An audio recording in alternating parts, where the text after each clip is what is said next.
This week we're talking about cocoon coats. The cocoon-shaped coat has been out in the cold of fashion for a long time.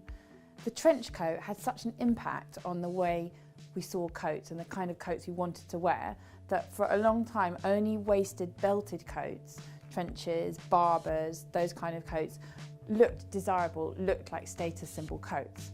And then after that we got addicted to those kind of straight line Crombie coats. But this winter, the cocoon-shaped, ovoid, kind of egg silhouette coat, which is actually a fashion classic, much beloved in the first half of the 20th century, is very much back in fashion.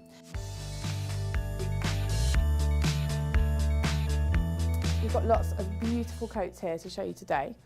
Firstly, this one is completely classic from Hobbs.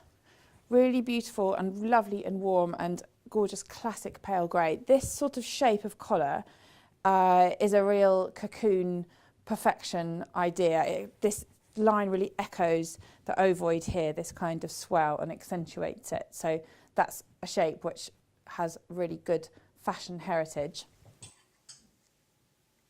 This one here, this is Paul and Joe's sister, so slightly cheaper than Paul and Joe. Beautiful kind of neat shape here, which is just set off by this very cute neckline. Another thing I really like about this coat is that it has a beautiful lining.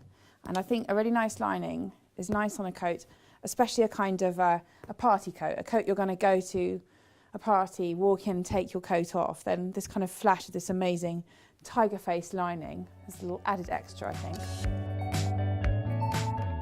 This one here has a funnel neck. It's never do to underestimate how important keeping your neck warm in the winter is. I mean, you can't wear a scarf all the time, and I do think coats like that are just incredibly useful, and you'll be so cosy, and it's kind of lovely mushroom sveltness to it. You probably have noticed that there are pink coats around. So if you want to do the flamingo thing, then here is your very fashionable cocoon-shaped pink coat from Hobbs.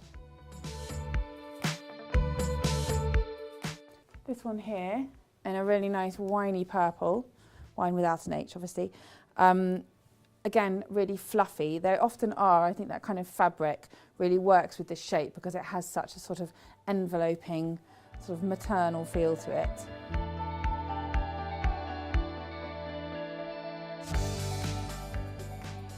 And here you have a kind of sleek and elegant take on the cocoon coat by Tara Jarman.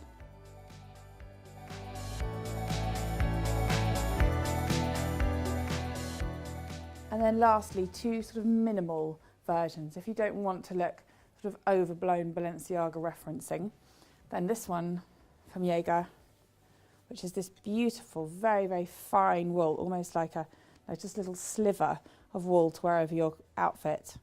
Sort of floppy and beautiful and unlined. It's absolutely gorgeous. Or here, toughened up with a leather trim. For the best of both worlds.